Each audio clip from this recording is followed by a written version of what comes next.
morning, good evening, everybody. Hello, thank you so much for joining us. I'm Dr. Olivia James, and I'm thrilled to welcome our guest presenter today, Dr. Dennis Brooks, to talk to us on very important eye cases in horses, so ophthalmology, so corneal ulceration, what to do when there is tissue loss. So, Dr. Brooks, thrilled to have you on this morning. We've just run through your presentation before everybody joined, and very excited to get started and share some amazing photos. You really do have an amazing photo library, and to educate us all on how to manage these horses with tissue loss. So great big welcome to you. There you go. This is a very exciting time in horse ophthalmology. We have new eye diseases of the horse. We have new therapies for the horse eye. We have old eye diseases that we've known about for years that they don't respond to the medicine we used to use. So now we're kind of desperate to find new therapeutics, new pharmacology for the horse. It's an exciting time. I've been working on this particular lecture for most of my career. And so I'm going to show you some of these slides and go through some things. It's really important, though, when you work on horse eyes, that you understand what the horse is trying to do to heal itself. I don't want to show you that because it's just personal experience. We all have different experiences as clinicians. And my photographs are a diary of my career, the good points and the tragedies. We're going to have mostly good points tonight. The title you see was what Olivia wanted me to say, to use, but this is the title I want to use instead. And this is really a pretty sick horse eye, and it's melting, and it looks like the iris is protruding. My interest, I guess, at this stage of my career is ruptured eyes and how the horse does that and why the horse does it. Sometimes it does it on purpose, which is totally contrary to how we were all taught. Anyway, I'm interested in the fact that when a horse has a corneal injury, it produces excessive amounts of proteinases in the tear film. It does it on purpose, but it doesn't control that very well. And that's the problem. Here's one of these. This is 2013 when I saw this horse. And we're going to talk about specific therapy later, but right now this is a melting ulcer. You see some of the horse's cornea is so soft, it's sitting on the lower eyelid. The dark area in the center is a thin area. So I got medical therapy started. I had antibiotics, anti-proteases, anti-inflammatories. The next day it looked like this.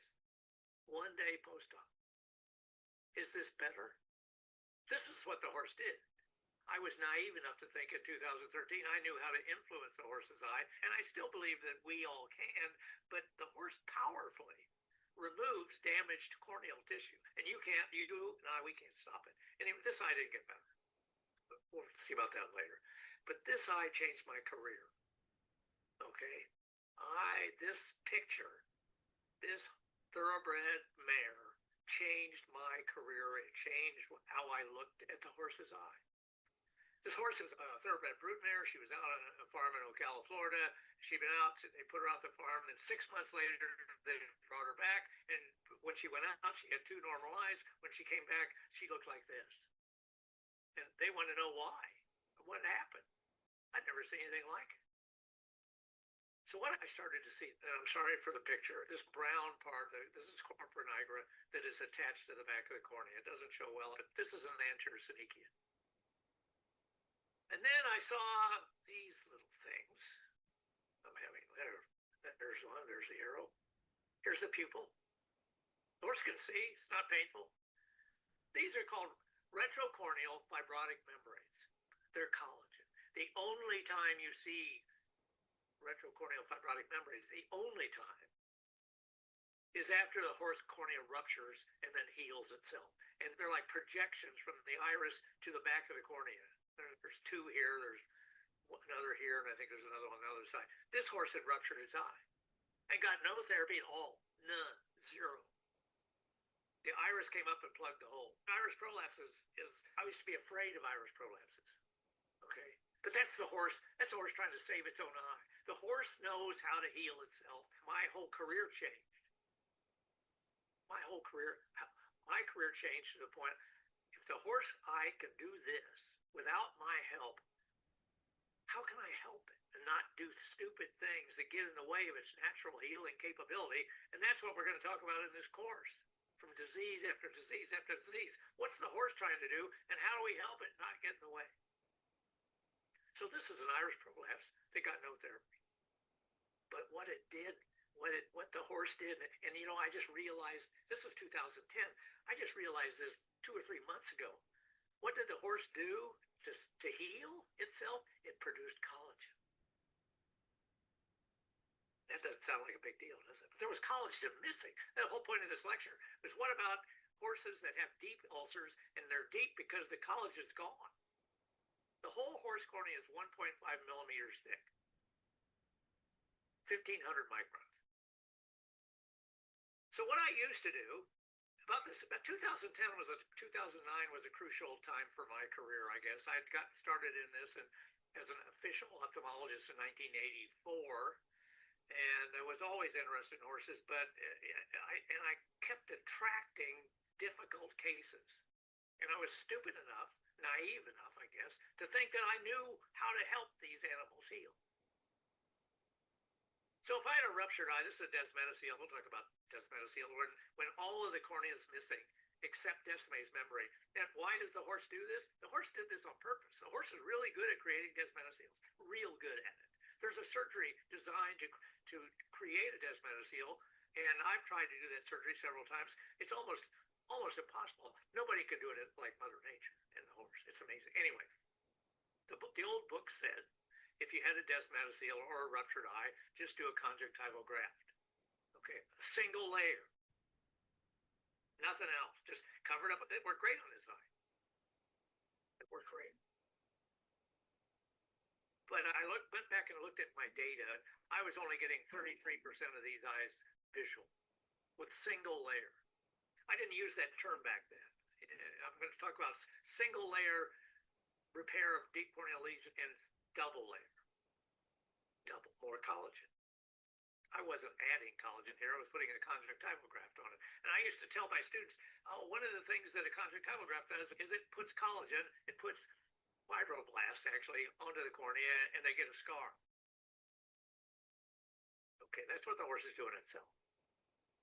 Okay, so then I started, at the same time period, I started looking at, well, here's a horse with an iris prolapse, and here it got a corneal transplant. It was called penetrating keratoplasty, PK. And I covered it up, and we've been having trouble just doing single grafts. We'd had trouble with them leaking. We could repair them, but that usually required 2 surgeries, sometimes even 3 surgeries, and then we got them better. But anyway, and so we decided, let's do a double layer closure. So I did a PK, and we'll show you this later again. And I covered it up with conjunctiva. And then I got my success up to 70% visual. With the 33, I doubled my success by adding collagen to it. Now, I wasn't thinking this way then. I was just doing what I was reacting to what the tissue. Deep ulcers here. Why is an ulcer deep? Because there's collagen missing. Duh. I mean, that's actually important. Why is there collagen loss? Because it's called a protease storm. When the horse cornea is damaged, it attracts neutrophils. I wish it attracted macrophages and monocytes. It does, but very rarely. Most of it's neutrophils and in a massive numbers, and they get there real quick. And they release all their proteases that are inside the neutrophils, and there's just like a storm of activity. Deep ulcers require more aggressive therapy on our part. In a deep ulcer, you have 2 eye problems that you're treating, and contradictory in some ways. You have the cornea, the keratitis, and you have uveitis. The deeper the ulcer, generally you have more uveitis, but it may not be as much as you think, and it surely isn't as much as I was taught. I was taught if a horse has a bad ulcer, they have bad uveitis. What the old timers that taught me didn't know is that the horse is really able to compartmentalize intraocular inflammation. If they have a bad cornea, yes, it may have bad uveitis in the front of the eye, but the back of the eye, the vitreous and the lens and the retina, they're probably okay. They're not inflamed. The inflammation's in the front, it's not in the back. A sick cornea does not imply severe uveitis. Some, for sure. A couple other things I just made notes to myself.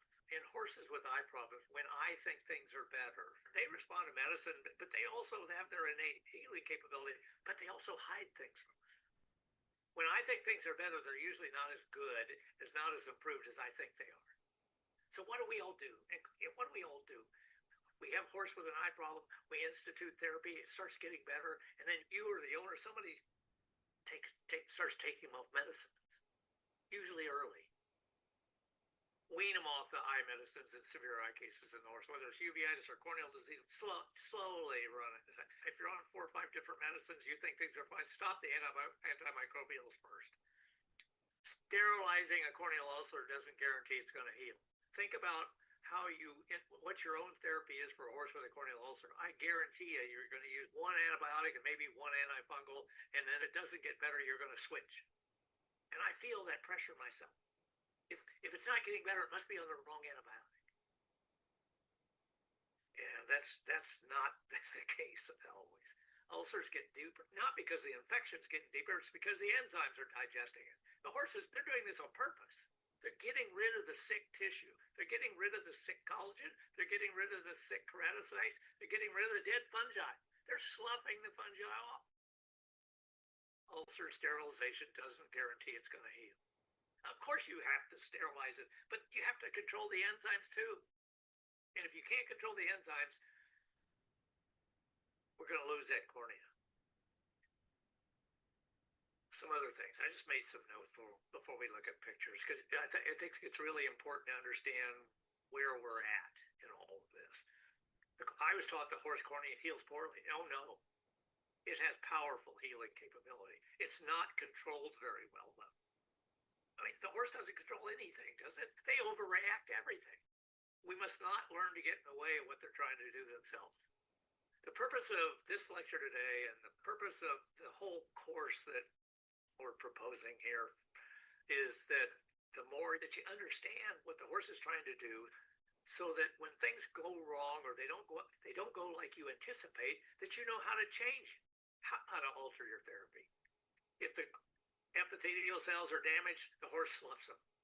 If the stroma is damaged, the horse sloughs the collagen that's in the stroma. And if the keratocytes are damaged, the horse gets rid of them. And that's all mediated by enzymes or proteases. I'm not sure we can stop that at all. I'm not so sure we can even influence it. We can influence it one way. If the horse has damaged cornea, melting cornea, you and I can do a standing keratectomy and help the horse. Stop this sloughing, help by removing some of that tissue yourself. When a horse has a corneal ulcer, there's 2 phases of healing. There's migration, where the cells migrate in to cover up the ulcer. That requires fibronectin, by the way. Where do you get fibronectin? It's a plasma protein. They migrate in, but then they have to attach. The migration occurs about 1 millimeter a day. So a 5 millimeter diameter ulcer should take 5 days to heal if it's superficial. If it's a deeper one, it'll probably take longer. But that's an important number, because when you're working on a horse with an eye problem, you in your own mind have an idea as to what's going to have an idea as to what's going to happen. What's going to happen? And educate the owner. This is what I think is going to happen. That ulcer should take 5 days to heal. Well, the migration takes 5 days to heal, but then those cells have to attach. They have to attach. That takes 6 weeks in the horse. This is not mouse data or cat data. This is the horse. 6 weeks. They don't need therapy at that time. When the migration occurs and is finished, they're fluorescein negative. They don't feel pain. You and me, we're patting ourselves on the back thinking that everything's over. The horse is not done yet. Horse is not done yet. Neutrophils get there very fast. Very fast. The average horizontal diameter limbus to limbus in a horse size 28 millimeters. Neutrophils can move almost twice that distance. You see 11 to 43 millimeters per day. They get there, and if they're squinting, if the horse is squinting, there's conjunctiva on the inner surface of the eyelid. They're squinting, the conjunctiva is up against the ulcer, and there's no distance to migrate, because the blood vessels in the conjunctiva will have the neutrophils come out of them and get into the ulcer. They're right there.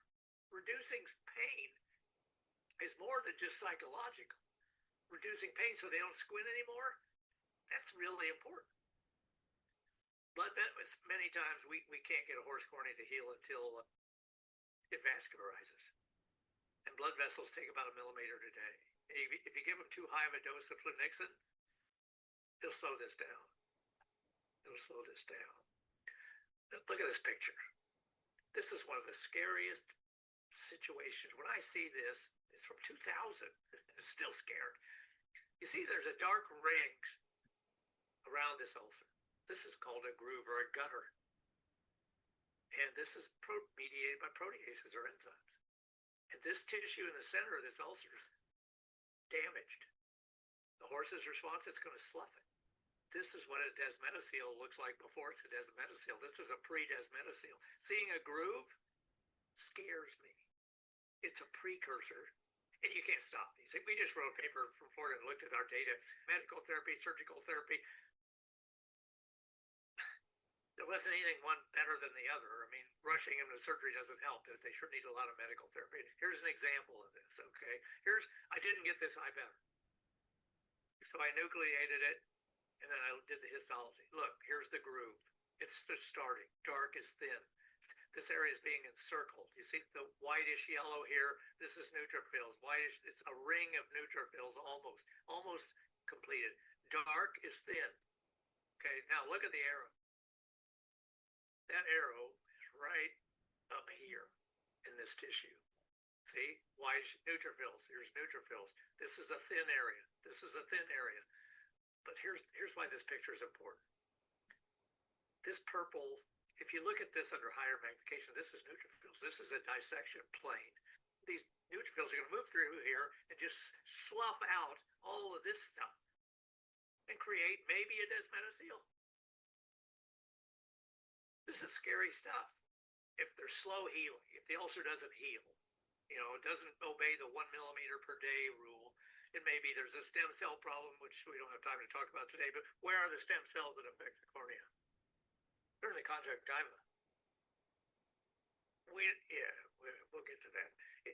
In order for an ulcer to heal, the ulcer has to be covered with fibronectin.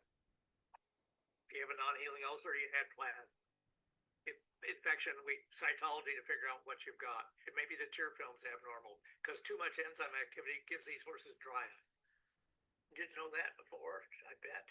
And it's not a dry eye like dogs and cats where they don't have tears. Horses get qualitative dry eye very commonly. Very common. And it's not in any textbook. Corneal edema slows down migration.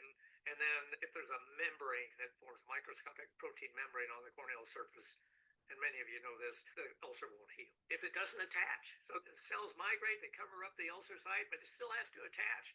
And there's a whole list of things, but the most one is edema here. If there's a lot of corneal edema, the cells have trouble attaching. So edema is important. I'm not blowing it off. It's not important to stop migration too much, but it prevents the attachment. I just wrote this up for ulcer management, just general things.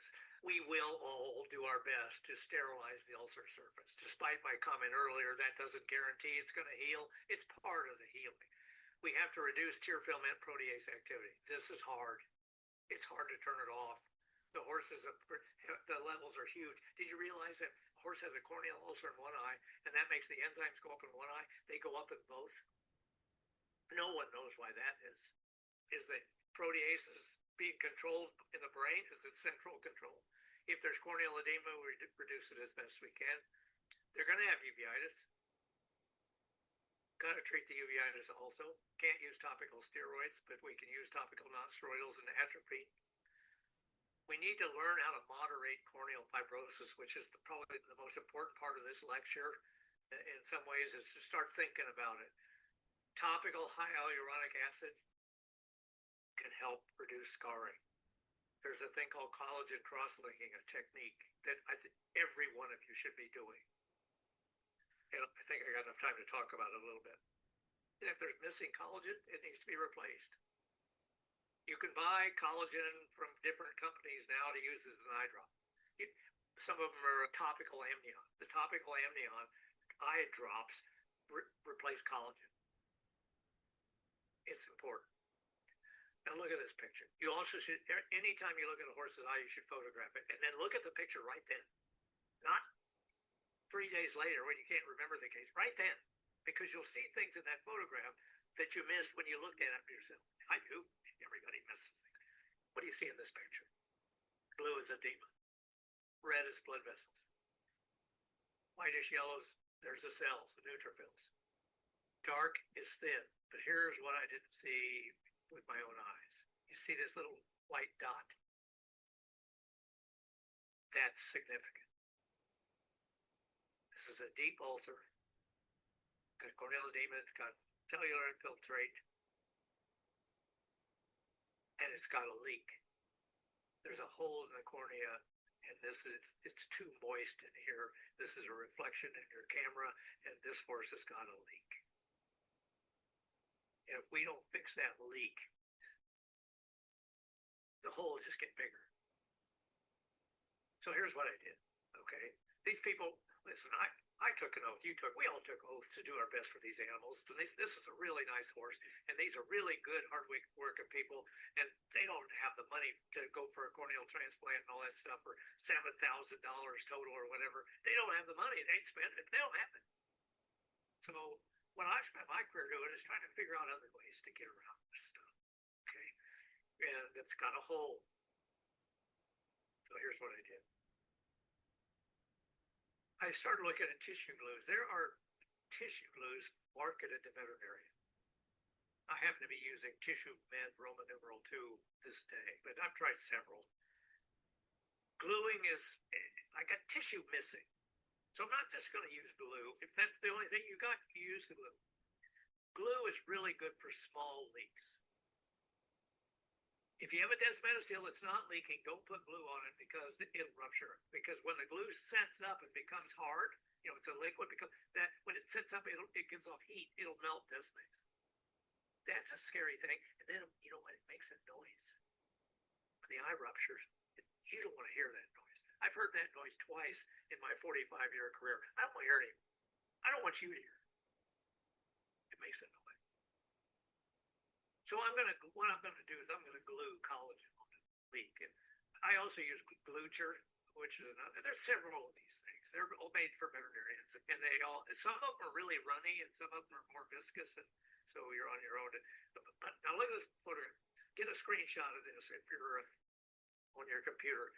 There's several of these companies that are selling collagen. It's small intestinal submucosa from pigs, and other ones it's horse amnion. I don't care. But look what I'm doing. I'm putting the glue on, and I got the glue aimed up. I'm not pointing the glue down. You don't want the glue to run out. What I'm going to do is put the glue at the edge, not in the center. Then you got to dry the horse's cornea with Q-tips. It's got to be dry. I've used hair dryers and all kinds of things, but if you can't get it dry, it won't stick. But if you get it dry, it will. And look, it's stuck. Some people say the antibiotics won't go through. That's all ridiculous. That's the dumbest thing I ever heard. Everything will go through here. So here we are, right immediately post. Continue the antibiotic therapy, the atropine, the uveitis therapy, all that. This is a bandage to plug the hole. Here's 2 weeks later. There's what's left of the little membrane. It's got some nice blood vessels in there. Horse feels really good. 3 weeks later, it's healed. I wish I had a picture now, but I don't. So it's healed, but we just stopped everything. Gluing is a very useful concept. Here's another horse that has an iris prolapse. You realize that you were all taught that this was a bad situation.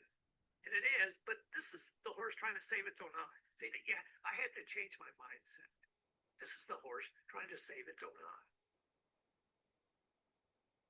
And I showed you the picture of the horse that did that. It saved itself.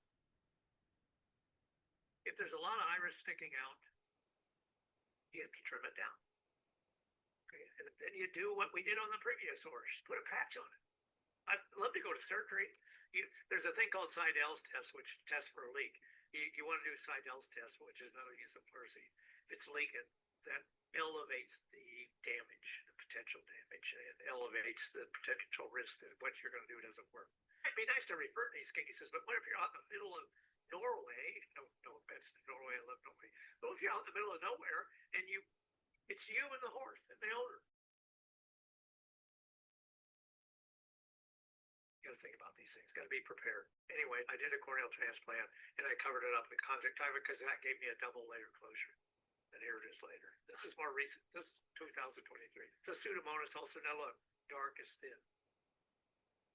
It's got hypopion, so it's got uveitis. Here it is a week or so later, and its dark area is a little bit larger. Yeah, but the eyes are doing okay. And so at that point, I did what's called I did a 2-layer closure.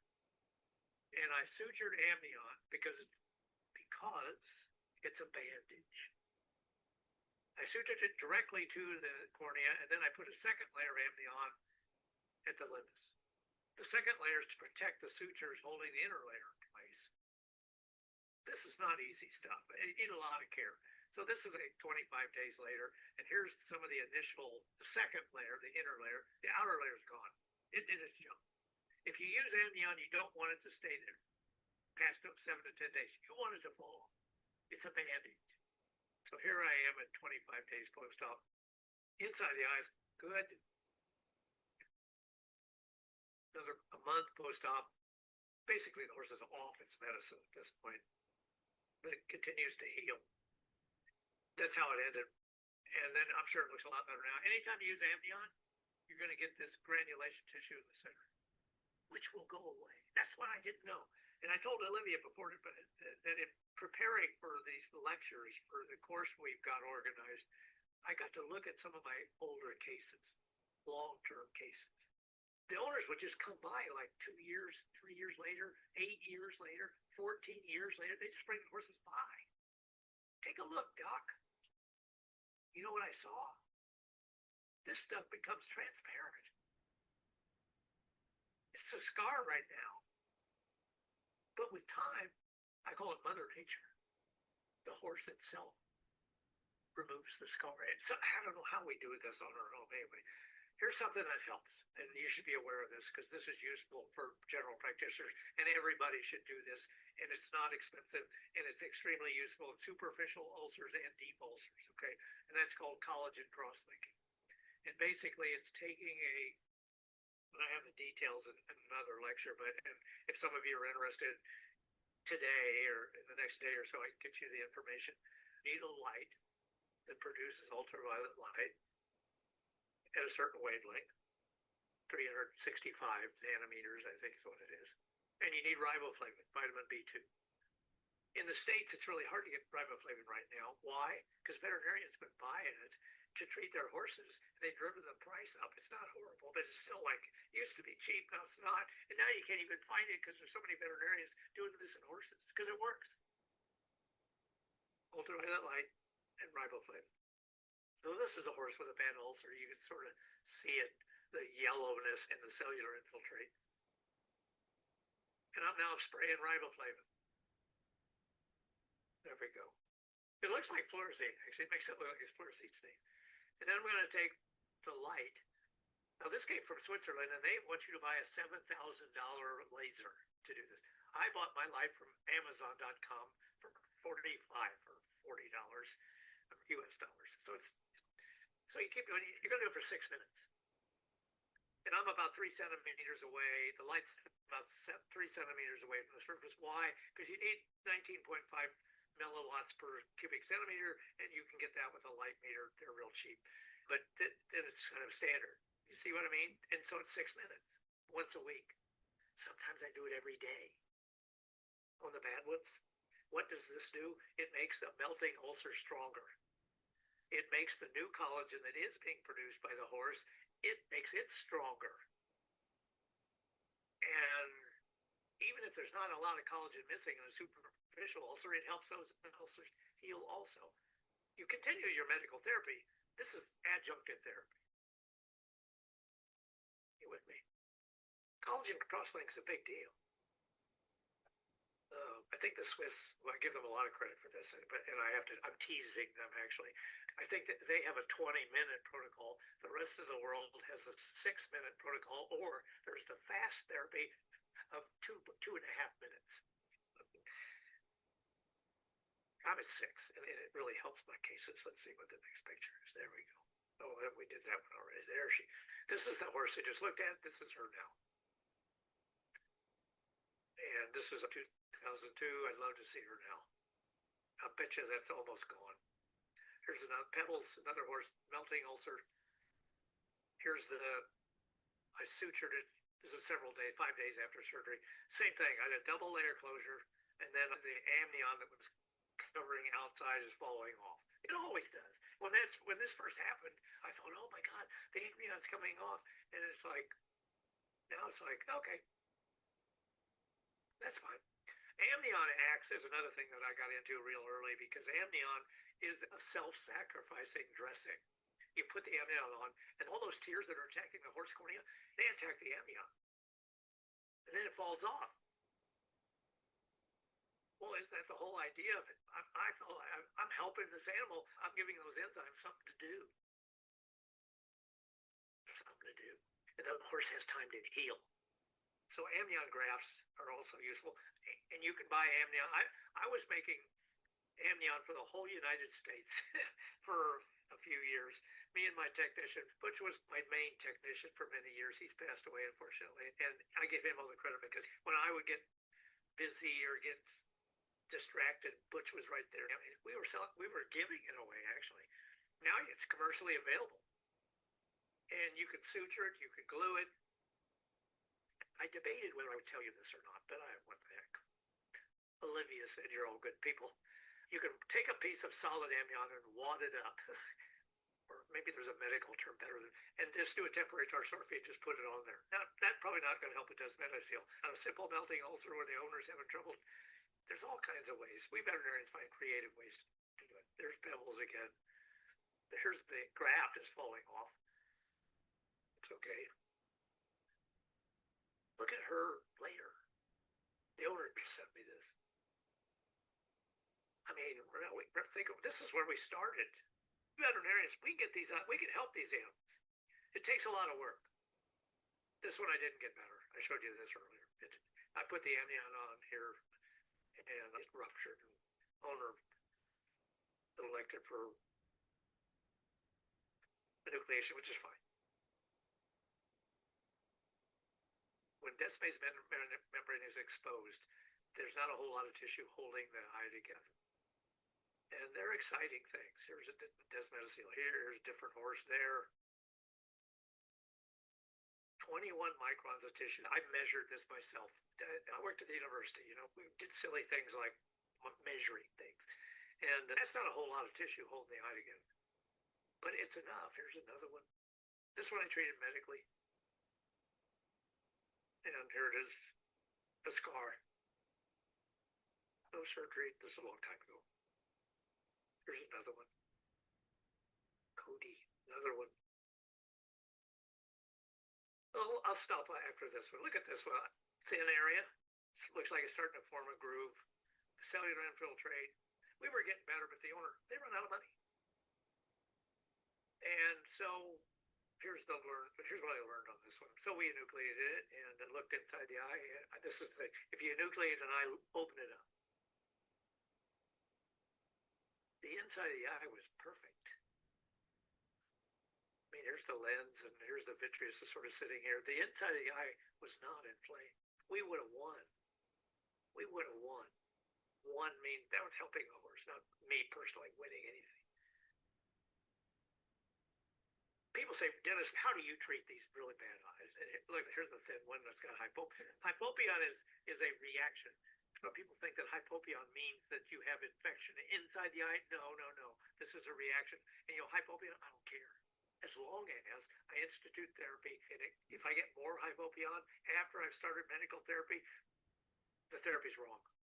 The hypopyon can go away. I'm not worried about it. If I get gram positives, I use cefazolin. Gram-positive bacteria are the worst organism to attack the horse cornea. I'd rather deal with a fungus any day. I'd rather deal with Pseudomonas any day. Beta hemolytic streptococcus is horrific. Horrific. The only thing that kills it in the U.S. is cefazolin. We take the IV stuff and dilute it down to 55 milligrams per ml. Voriconazole and antifungal, it doesn't work anymore. We're using something called luliconazole. And amphotericin B, old drug. I was in Denmark, and they had a ruptured eye. And we did cytology, and we found, and they said there's no fungi in Denmark. And I said, well, of course, we did cytology and found fungi. And then they don't have antifungal drugs in Denmark. We had to go to Germany and get the antifungal drugs. But amphotericin B is a really good drug in combination with voriconazole or itraconazole or miconazole. They need atropine or something similar to dilate the pupil. Antiproteases serum every 2 hours, EDTA topically. EDTA is the most powerful antiprotease, even better than serum. Ulcer like this needs collagen cross-linking, and maybe some surgery. I didn't get this one better. This eye is another one that changed my career. It was the whole cornea is melting. Other antiproteases, acetylcysteine topically, EDTA at this concentration. How do you get that? There's plasma tubes for collecting serum, but EDTA, you're all carrying purple top tubes. It doesn't matter if it's a little one or a big one. Fill it halfway with sterile water, and it's a perfect antiprotease.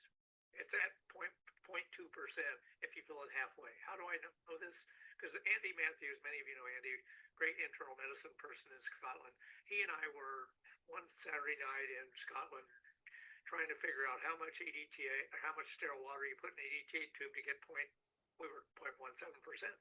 And we got pretty intoxicated and had to end up giving up because we couldn't do basic algebra when we had been drinking.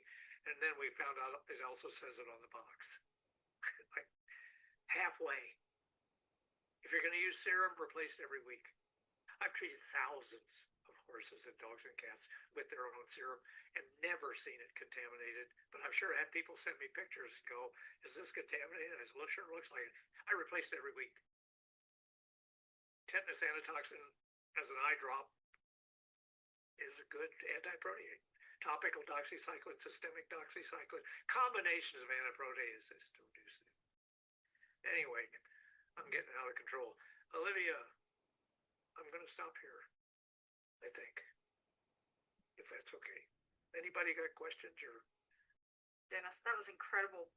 We could just sit here and listen to you talk all day. You have such an amazing knack of tying the important science into the practical application of how we treat these horses. I think you had absolutely everybody on the edge of their seat. So I don't like to lose. We all try to be scientists. We have a problem, the eye, and we collect data. We institute a theory. We have a hypothesis as to what it is, and then we institute therapy, and that's the science part of it. And then if it doesn't work, the course we're going to teach gives people more options. What if I start on drug A and it doesn't work? What's the next option? And the next option and the next option. And so I'm really proud of what we've done. So I hope people will sign up and take it. Olivia, the way I look at this course that we're proposing to do is it gives us all an extended family. I really believe that. I really believe it gives people connections. You know, and because you can see, you can talk to people and you can see people. I really believe in this. The veterinarians, we're such a small profession. So Dennis, we do have some questions we might just pop on over. So we've got a question from Sarah Townsend, and it's one that I noted down as well. With horses squinting and the conjunctiva is cornea, how do the neutrophils get from conjunctiva to the cornea? Well, if they're squinting? Yeah. Is that the question? Mm-hmm. Well, okay. You're going to love this. Is it Sarah? Is that the name of it? Sarah Townsend? Yep. Sarah, there's a thing called closed eyelid syndrome, which it's not used in veterinary medicine until today. When a person or a horse or a dog or cat is squinting and not blinking, that causes the pH and the tear film to change. It also, there are blood vessels. When you have a sick cornea, it's releasing cytokines and various kinds of inflammatory substances. So they're in the tears. If all of a sudden the eyelid is touching the cornea and all those little cytokines and chemicals, they can influence the conjunctival blood vessels, and then the neutrophils and so forth can migrate. I mean, there's no distance because they're touching it. They don't have to migrate from one side of the cornea. You know, I used to think, Sarah, that it was the blood vessels at the limbus, that the neutrophils would migrate through the cornea and get to the ulcer. And that does happen. Sarah, in one of my lectures, I actually have a video of that to show these neutrophils migrating. And I mean, they're real fast too. But if they're squinting, there's no distance to migrate. They're touching it. So that's another reason they get there real fast. And so we as clinicians think the horse is squinting, so it's painful. We want to relieve the pain, which is great, but we're also making it harder for those neutrophils to get into the defect. You know, redouble our efforts to get the squinting under control. If the horse is feeling better, he won't squint as much, and we can reduce the migration, which has probably already occurred. I had a student once, Olivia, that I said, cornea is injured, neutrophils get attracted, too many come, and they don't know what to do. And one of my students goes, what? Well, then why don't they just leave? Wow. Well, they don't, but why don't they? But the horse overreacts. Okay, thank you, Dennis. The next question is from Miranda. With flunixin slowing vascularization, what is a reasonable dose to utilize to control pain? Oh, people always ask me, the low. the least amount that makes the horse feel a little better. I'm hesitant to mention numbers, but just not the high dose. Give them a half dose or something, or instead of twice a day, give it once a day. That's my best answer. It's not a good one, but that's the best I can say. Sorry, that's the best I could do. No, that's great. Thank you. And then the next question is about the collagen cross-linking, which I think is, I'm so excited about this. I think the information is really just starting to get out there to equine veterinarians. So from my point of view, one of the most valuable developments we've had in ophthalmology. Can you get riboflavin in Australia? Easy? I'm not sure. I would leave that. Yeah, there are here for the audience. There in some countries, riboflavin comes in capsules, you know, for oral, human oral. And so I know veterinarians in many countries that are aspirating out the riboflavin out of the capsules and using that topically. So be creative. It's around. Okay, awesome. And a first-year resident, Gina Murray. Where are you a resident at, Gina? Work in Ocala, Florida, Gina. If you want to come and visit, email me. Come to Florida in the winter. It's not so hot. If you guys are on this webinar, it's because you have received an invitation. And if you've received an invitation, it does mean that you're one of the very few that got this, because we only sent this out to a select number of people. If you got the invitation, you are one of the people that have previously had any of our courses. Not everybody got this, so I'm pleased that you guys are all here. You've been hanging around the Equine Practice Company for a little while now. You know the content that we produce. You will probably all know how the lameness program with Sue Dyson got started. The ophthalmology program that the cat's out of the bag now, this is the first day that we're announcing it, started in very much the same way, in that Dr. Brooks delivered a lecture for us and we were just blown away by the quality. And so we have been working on this very exciting program now for, almost 18 months, I think, working very hard behind the scenes to put this together, to get this information out to equine veterinarians around the world. So we're very, very excited to announce that we're releasing this today, but only to you guys. This is not available to everybody. It's only available to the VIP group that got the invitation. So this really came about because in general equine practice, eye problems are the third most common reason horses are seen by veterinarians. Some of the things that you might be feeling about your eye cases, and I know I am going to put my hand up and say in general equine practice, I totally know how this feels, and we want to do something to help our colleagues around the world. So second guessing yourself during eye exams, not quite sure you know the eye anatomy well enough to recognise abnormal. I know just by listening to your lecture today, Dennis, I've learnt some new anatomy and what's normal and what's abnormal. And stressing and losing sleep because you don't think you've done a good enough job, and the result of that is continuing eye problems in horses. And I know, Dennis, you are so passionate about preventing blindness in horses. We can really make a very big difference to the welfare of our patients just by treating them adequately. And so none of it gets better without waiting, right? Hope is not a strategy. So introducing the ophthalmology program. This is us in Ocala, Florida. We flew a film crew over from Australia to Florida to film this. You would have seen the introductory video when you were in the waiting room. It's pretty cool. And this this is what we're very proud to announce to you guys today. So some of the things that we were endeavouring to do for this course, when we were sitting down and thinking about, okay, who are we going to get? What is the lecture content? What do we want this course to do? What is the result that we want our colleagues around the world to get from this? So it's being able to diagnose eye conditions confidently, all the way from subtle corneal changes all the way through advanced uveitis. It is the ability to apply a structured treatment framework for ulcers, uveitis, and other diseases. And you would have learned from this lecture here this morning, collagen cross-linking. Very exciting. So it's treatments like that. How to choose the right medications, the right dosages and delivery methods. How to communicate prognosis and the next step plans really clearly to owners so you can get the owner's confidence. And also to decide when surgery is necessary and which options will give you or your patient the best outcome. So what you have learnt today is really just the tip of the iceberg. So we're proud to announce the ophthalmology program because we are endeavouring to close that gap once and for all. Just a quick note here on photography. We have an entire lecture on photography of the equine eye. After spending time with Dennis in Florida, it is incredible how much more information you can get from a photograph that you just can't see with the naked eye, and you don't need expensive equipment to be able to do this. So it's been built for you. It is being built for busy vets, and it's been built to be clinically and practically available to you so you can apply it in practice. What you learn today, you can put into practice tomorrow. So it is 12 months access with our dedicated mobile app so you can learn between calls or on the go, and having step-by-step clinical protocols ready to apply the very next day. So Dr. Brooks has hand-picked speakers from all around the world, so from USA, from Europe, from the UK, from Australia, the very best of the best to be able to deliver really outstanding content to you. People like DJ Hausler, Karen Plummer, there's so many household names in here that you'll get exclusive access to.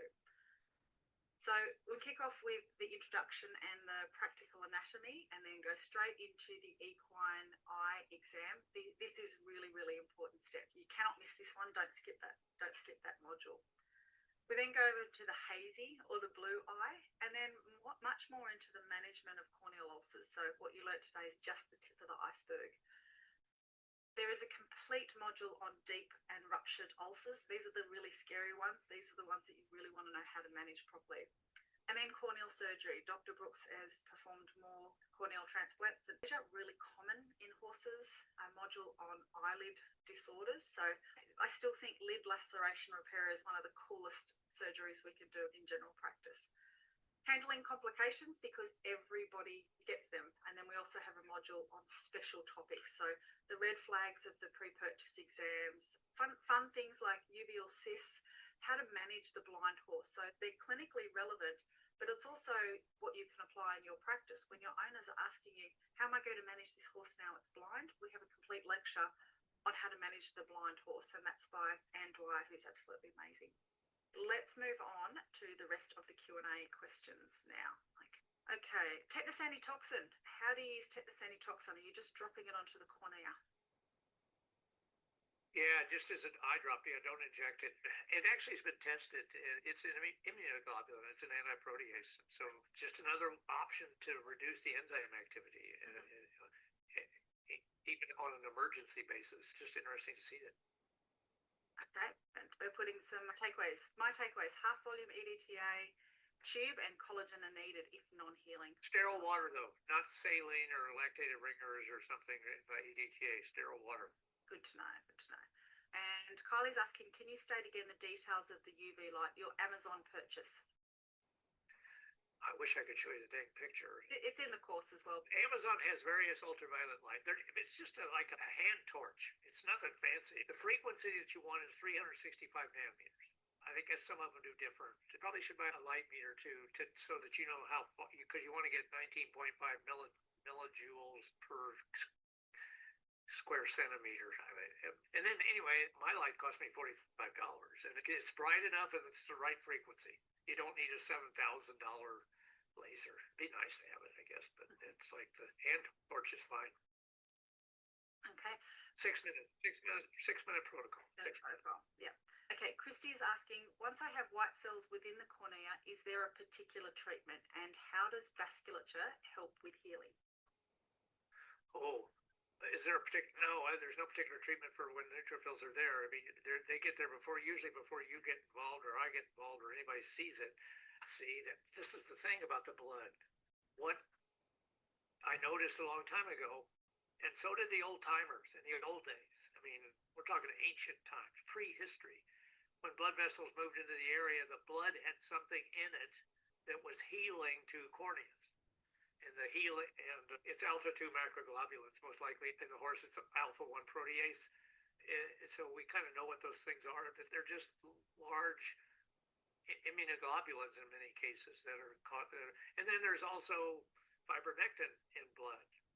And there's platelets in blood that if the platelets break down, some of they have growth factors in them that stimulate healing.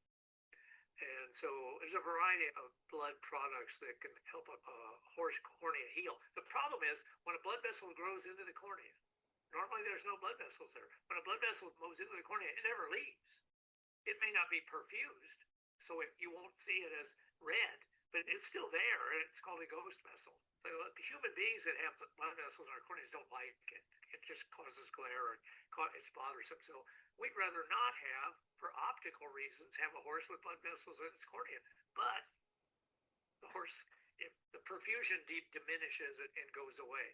And so the effect on the horse optically having ghost vessels is probably minimal.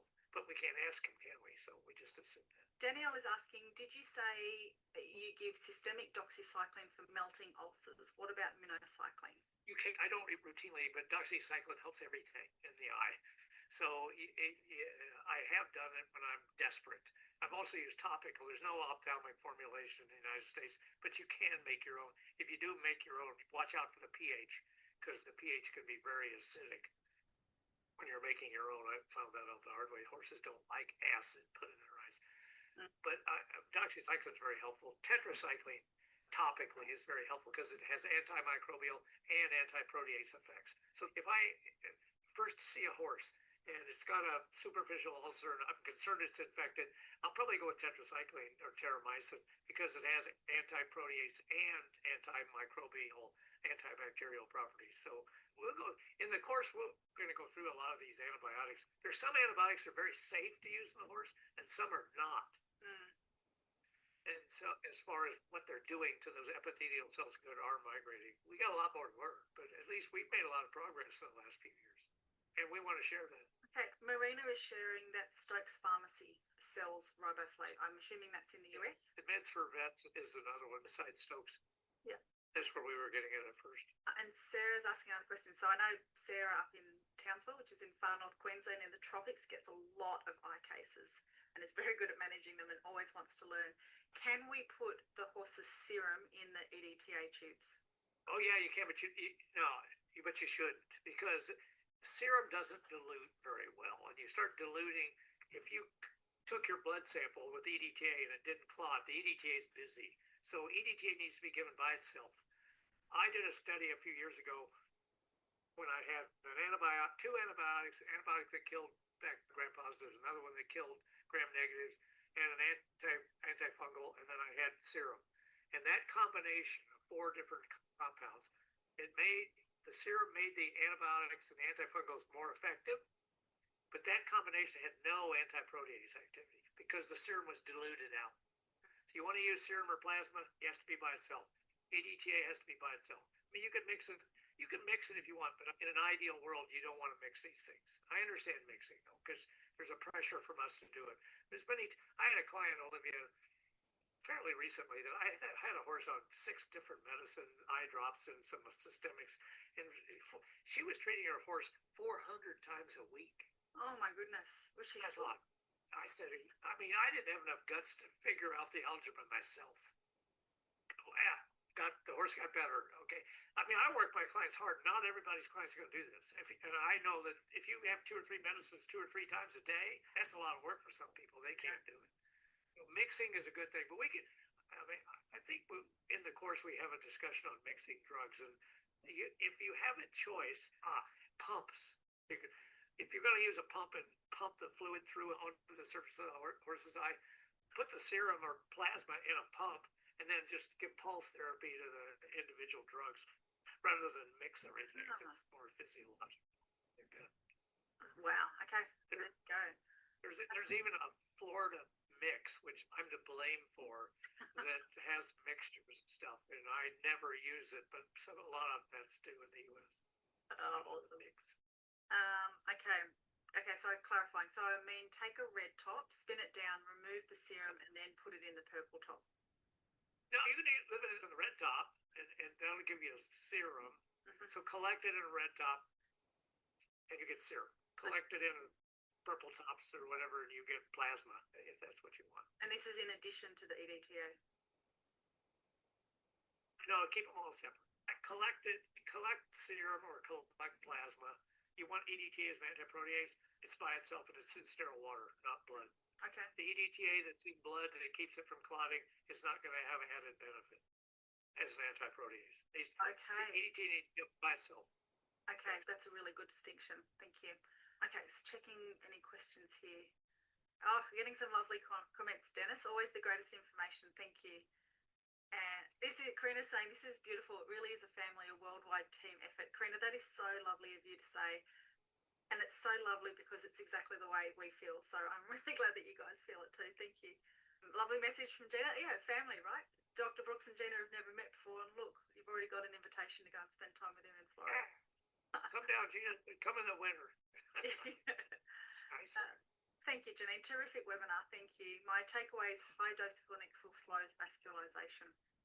Yeah. Oh, yeah. I think we might have come to the end. So congratulations on the people that have already signed up. They didn't waste any time at all. So you have access right now and hopefully just about to leave here and go in and watch the very first lecture because we want to make it a very short time before you getting access and actually getting in and getting the information because really it's designed for you. This is designed to help our colleagues around the world to do better with eyes in their patients. Yeah, thank you. Thanks, Sam. Yeah, beautiful messages. Okay, wonderful. Okay, I think we're done. Dennis, what do you think? I really, really enjoyed that.